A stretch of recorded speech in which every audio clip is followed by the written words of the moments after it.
जिस बंदे की जेब में पैसे हैं कुर्बानी उस पर वाजिब है, उसके अब्बा जी पर वाजिब नहीं। अगर अब्बा जी के पास अलग पैसे हैं तो अब्बा जी पर कुर्बानी वाजिब होगी। हाँ, अगर आपकी जेब इजाजत देती है तो आप 3 कुर्बानियां खरीदें या बड़े जानवर में 3 हिस्से डालें।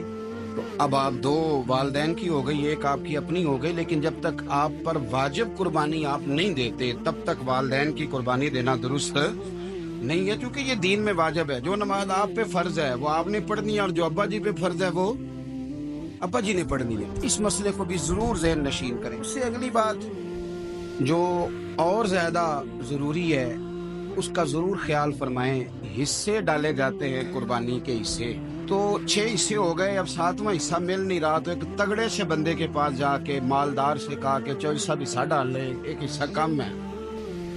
चौधरी साहब कहने लगे कि मैंने तो पहले भी 4 बकरे लिए हुए हैं, तो चलो अगर तुम कहते हो तो चलो बड़ा गोश्त आ जाएगा, तिक्के ही बना लेंगे, चलो बड़ा गोश्त भी 10 किलो आ जाएगा, तो कबाब के लिए रख लेंगे, चलो रख लो हिस्सा।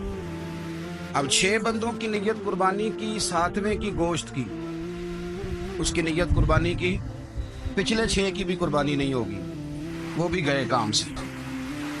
आप इस बात को समझें कि कुर्बानी का मतलब यह है कि खालिस अल्लाह की रज़ा के लिए मखसूस वक्त में मखसूस जानवर ज़िबा करना।